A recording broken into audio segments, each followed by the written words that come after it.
All right, on to the other story that we've been talking about for a while, but I don't know if it came to a head yesterday, was dealt with by the government yesterday.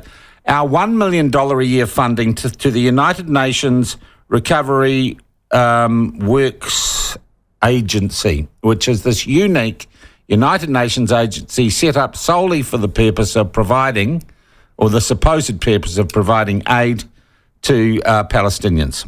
And all around the world, people are withdrawing their funding, or governments are withdrawing their funding from UNRWA because they say it is essentially funding terrorism, as they found that at least 1,300 of the 13,000 10% of the 13,000 UNRWA workers in Gaza were involved in one way or t'other in the October 7th attacks.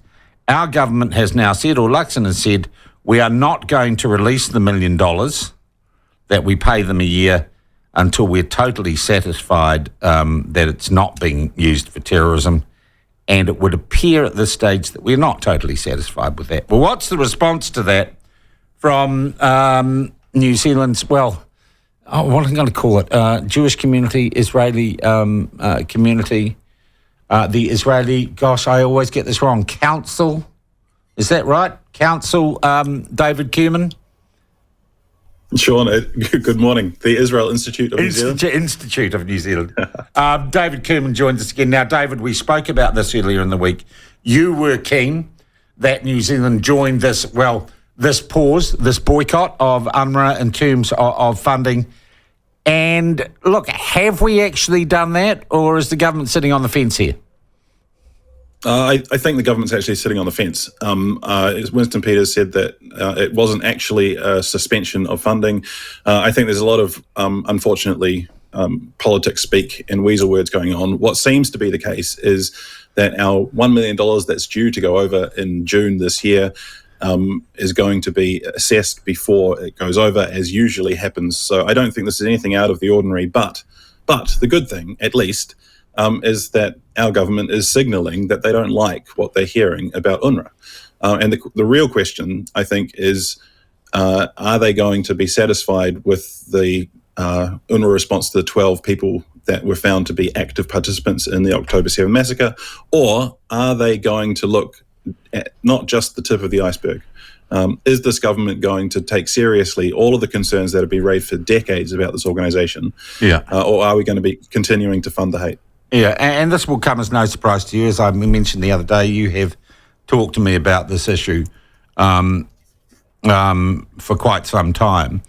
What is happening internationally to UNRWA at the moment? Not everyone is pulling their funding, are they? No, I think there's a couple of countries that have said we're going to keep our funding at the moment, and that Spain and Norway, I think, are the two outspoken ones. But the vast majority of funders, including the United States, which is the largest funder, and Australia and Canada and the UK, and Italy and Germany and a whole lot of other countries have all said, we don't like what we're seeing here, and we're going to wait for an investigation before we hand over any more cash, the cash that's due in June. All right. That doesn't mean an end to aid and support going to those so horribly affected by the conflict in Gaza. Not at all, and neither should it. Yeah. No, not at all. New Zealand has given $10 million to the Red Cross and other organisations to provide aid in Gaza. And they are working in Gaza, those organisations? That's what our Prime Minister has said. And that's 10 times more than our annual give to UNRWA. So this is not taking away food from starving people. This is not depriving anyone of anything. This is simply a signal that our government doesn't like what they see about an organisation that we've been funding for decades and has had major issues for that long as well.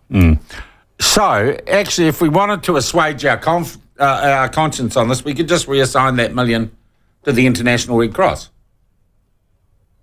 Well, I think that would be a good start.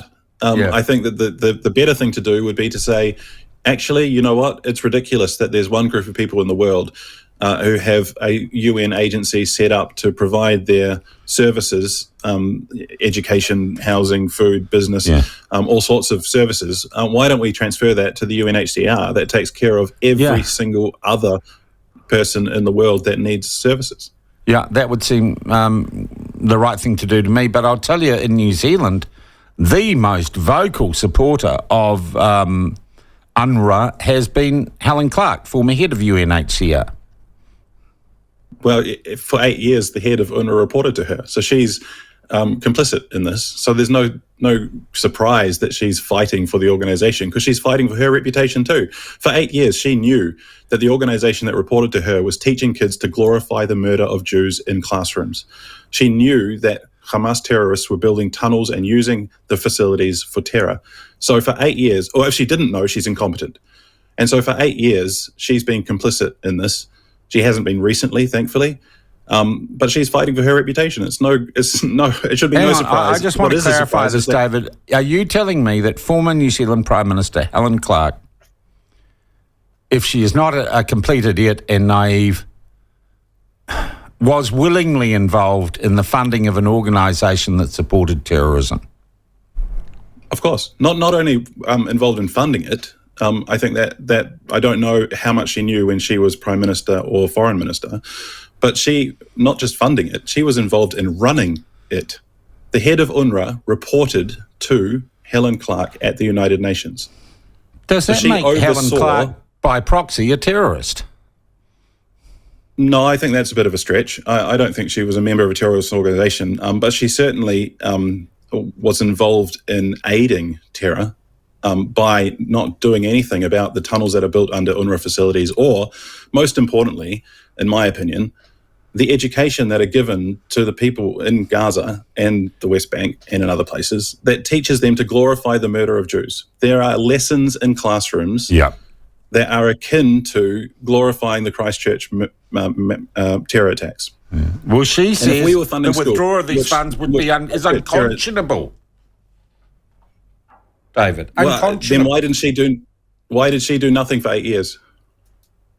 Well, you're sticky and on her, I've got to say. And knowing Helen, she'll turn off the comments and won't be happy. All right. But why has no New Zealand journalist that has aired her comments asked her these questions? Yeah, very good point. Well, I can't because she won't talk to me, and I'd love to ask her those questions, David, to be honest. But this is not about Helen Clark, though. I think that's interesting, and it should be dealt with. This is about our current government funding an organisation that teaches hundreds of thousands of children to aspire to murder Jews. That's no path to peace. Yeah, and you're just saying they've basically on that front. You're saying they've just kicked the can down the road. Yeah, my cynical take is that the UN's going to come back and say, we fired the 12 people that were shown to be active participants in the rape and murder and slaughter and butcher of Israelis. We've done our job. Our MFAT officials are going to say, oh, you're wonderful and your standards are so high. We're happy to fund you again. Everyone's going to go back to the status quo and the conflict will continue.